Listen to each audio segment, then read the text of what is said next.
Панфилов району Чүй областындагы чоң райондордун бири. Борбору Кайынды шаары. Бул район Советтер Союзунун баатыры Иван Панфиловдун атынан коюлган.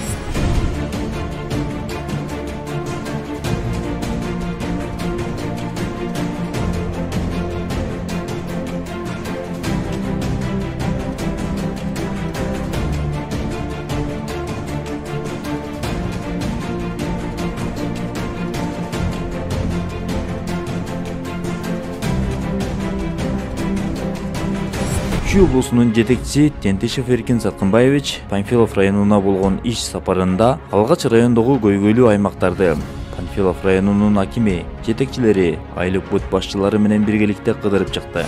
1,5 миң даже, если получится, он жерге канча болот? Просчитать, да.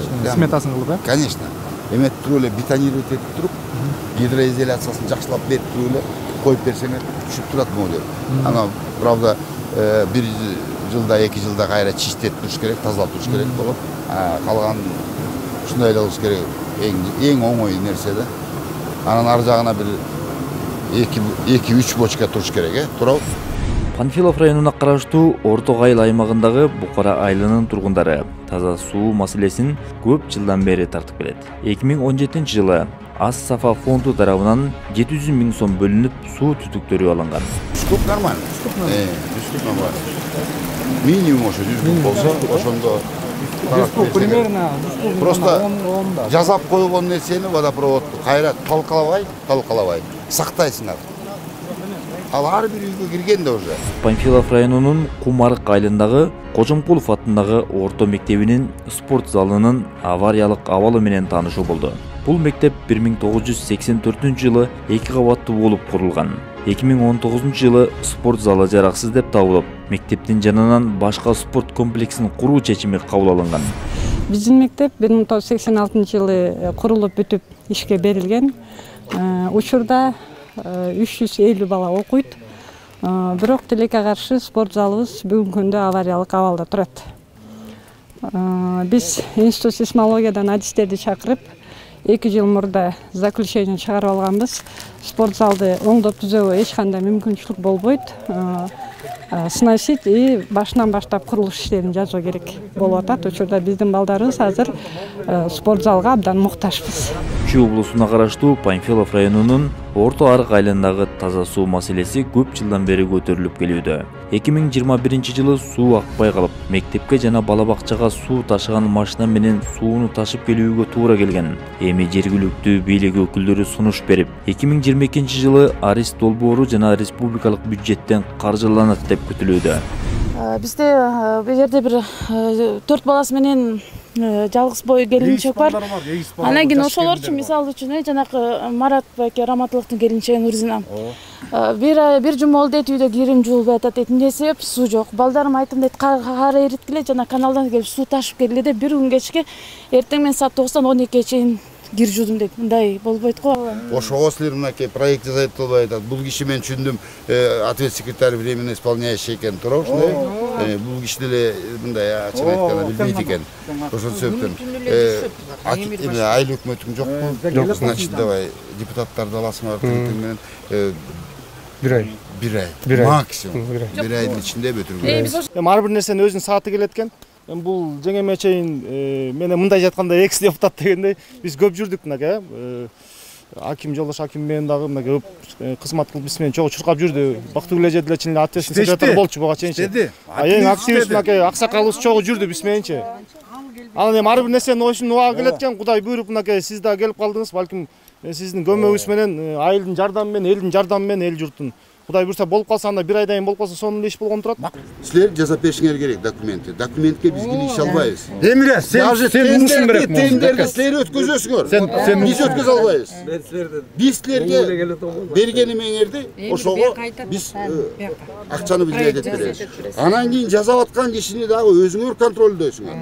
Өзүңөр контролдойсуңар. Чүй облусунун жетекчиси Эркин Тентишев Кайыңды кант заводунун дыйкандар менен болгон келишими тууралуу жана дыйкандарга шарт түзүп берүү маселесин карады.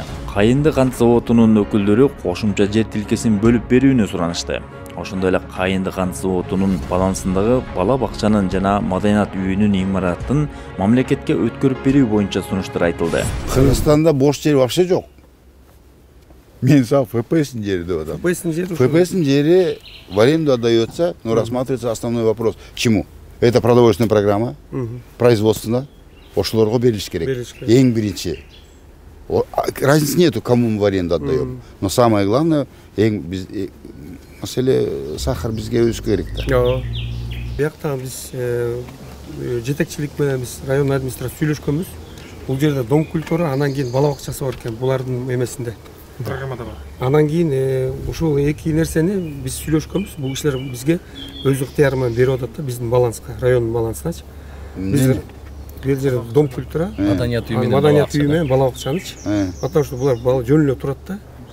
Союзунан кийин жөн эле турат. Аны жөн турганча биз айтып атабыз, бизге бергиле, биз оңдоп, ремонт кылып туруп элге берели эксплуатацияга. Директор айткандай мурун баягы имущественный комплекс эмеге салынганда, залог койчу. Анан алдагы как имущественный комплекстин эмесинде катары кирип кеткен да. Азыр ошонун үстүндө иш жүргүзүп атабыз. Ошол жактан залогдон чыгарып, анан безвозмездно өткөрүп берелик. Ошол багыты менен колдонсун деп район койчу. Не, а чё, правильно, вот это же население наше. Конечно, так да. Вот обратились, поэтому, и мы идем навстречу. Да, вот и по садику, и да, по клубу. И вот Идем еще подумайте, чтобы садик немножко отремонтировать. Вы знаете же, Панфиловский район, он дотационный. Единственное, вот вы работаете, вот металл да, недавно начал. Да, не то, вчера только, как говорится, нету ни налогов, ни этих, еще пока месяц. Поэтому вот дотации вытащить свой район, свою местность нам нужно помогать. Свекла совместно. Нужна свекла. Вот он будет решать тебе, он будет решать тебе массив, то, что мы готовы, ты будешь решать ему соцобъект и так далее, понимаете? И в дружеской обстановке можем много чего сделать. Жерлерди берип баштайбыз, Кудай буюрса. Экинчи маселе бар да, сөздүн ачыгын талай турар өзү деле билет. Эми буга чейин эми ачык сүйлөшүп алышыбыз керек. Дыйкандар себет, дыйкандарды мисалы үгүттөй сепкиле кылгыла, заводко момчаласаңар, момдай кыласыңар дейт. Анан келгенде эле там сахарность, грязностьтан тигинде мындай болуп эле дыйкандардын эмгегин окуганда дыйкандарды ишеним кетип калып атпайбы? Анда биринчи учтой деп коюш керек да бул жан. Ошону мен первый вопрос задал. Бул жанда карап коюш. В этом плане вы сейчас должны действительно отработать по грязности, ладно? Потому что когда процент вы снижаете процент, у людей такое отторжение идет. Знаешь, что чисто это. Раньше вообще у нас, если вот честно вам сказать, извините, что вас перебил, весы были механические. Мы установили везде электронные весы. То, что люди говорят, вот вы там обманываете, что-то делаете. Везде у нас на свеклопунктах, кроме одного Беловодского, у нас везде электронные весы. И там уже вот приехал, и водитель видит, что строго, и сразу заходит в программу. Вот он заехал, по чипам идет, обратно выезжает, просто он видит, что у него конкретно вот столько это его машина, понимаете?